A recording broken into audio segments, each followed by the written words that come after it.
This is Liz Lorente with Fox News Latino, and with me here today is Michael McCabe, a filmmaker.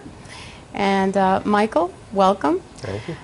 You were recently with a crew that was working on a ship near Honduras, and what were they doing there? And you were there working on a film project with the crew of this company. What happened?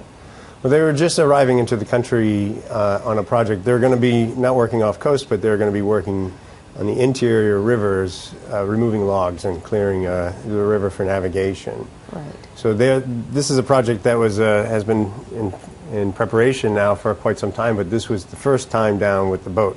And these are U.S. citizens, yes, and working for a company based in Florida? Yes. Okay.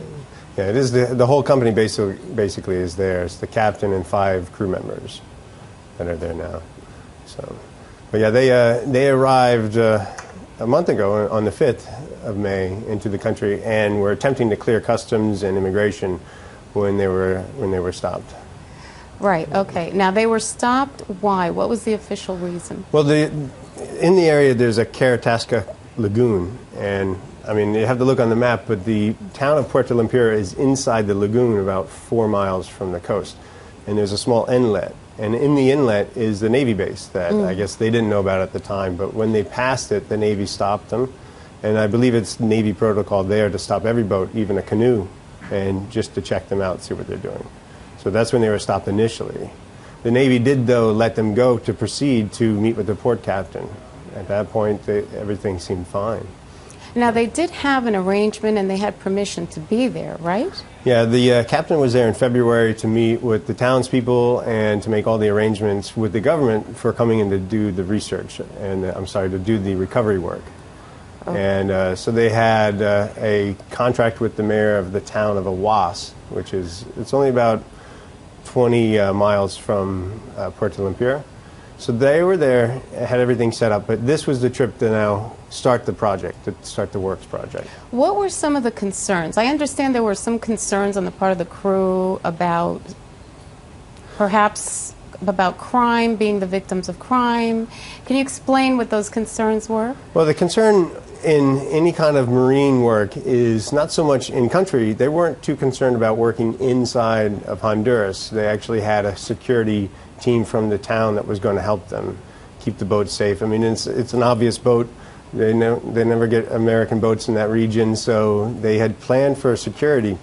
Their concern was traveling from Florida through the Caribbean to Honduras. This was the biggest concern they had, and the area has a lot of narcotics trade, and there's piracy. The captain has dealt with piracy in the Caribbean before.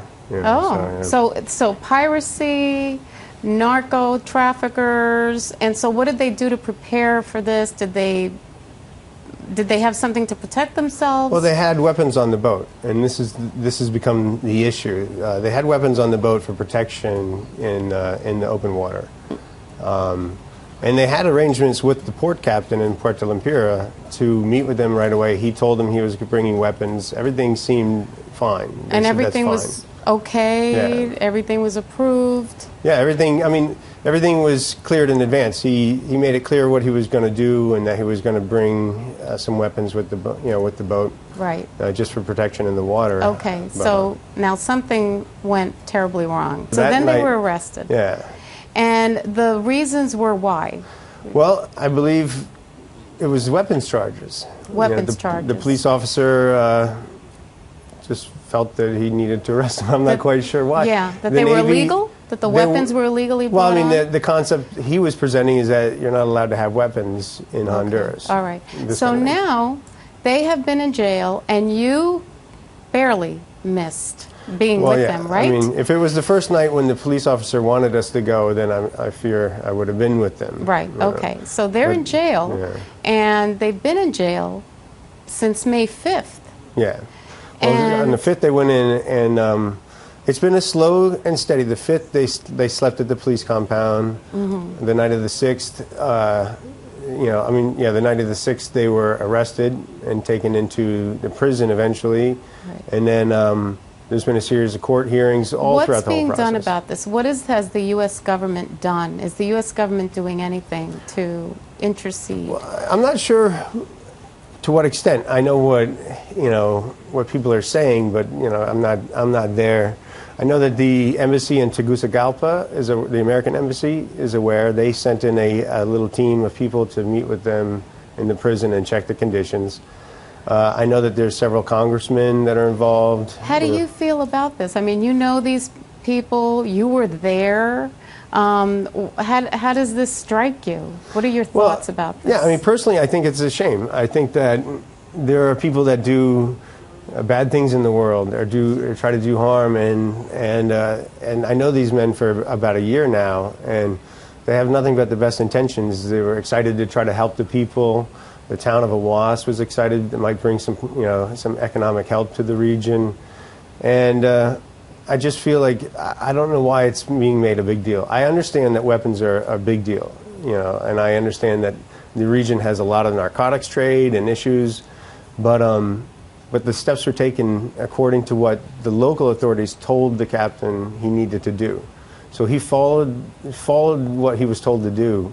And I believe the interception by the police basically threw out all the conditions they had. You went to visit them after they were already in jail. Mm-hmm. How were they doing, and under what conditions are they being held? Yeah, I mean, I hadn't spoken to any of them for about 7 days. I was told to stay on the boat by myself while they were taken away. And I talked to other people who said that they were doing fine, but I was concerned just because, I mean, nobody wants to hear you're going to a Honduran prison. So you go there. Is it isolated? What is it like? What was it like when you got there? It's a strange prison. It's small. There's maybe 100 men there and 4 or 5 women. What are the conditions? The conditions are, I mean, the town itself is struggling economically, so the prison doesn't get it any better than the town.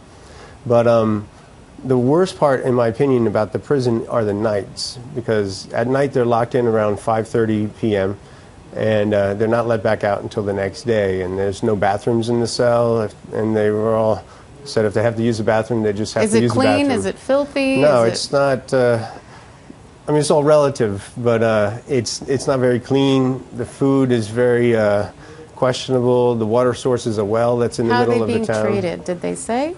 The treatment is it's a strange scenario. There appears to be one man who's an inmate that more or less runs the prison from inside. And he seems like, he is respecting the Americans. I mean, this is always a big question to me is, do people like you because you're American or dislike you because you're American? It has a big effect on how you're treated. Right.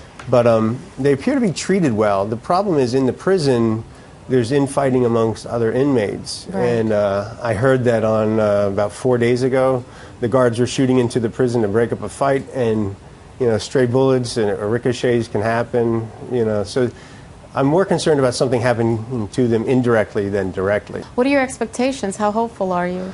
Well, I'm hopeful. I tend to be a hopeful person. I'm an optimist, but they've been continuously let down throughout the process. It's always been tomorrow.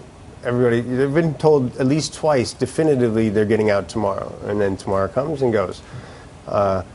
I think they're starting to lose hope a little bit in the process. And that was, we were all trying to encourage them, there's a process happening, there's an appeals, let's let the process happen and see what happens. But it just is always tomorrow. It's always tomorrow, something's happening or someone's talking. So I want to believe they'll get out, because that's just what I want to believe. But I'm not convinced, and I know that the men are starting to lose hope a little bit. All right. Well, Michael, you're certainly doing your part to try to heighten awareness about their plight, and you got lucky. You're not there with them right now. Yeah. So, and you're doing what you do. You're telling their story. Thank you for being with us today, and please keep us informed about any developments. This is Liz Lorente with Fox News Latino.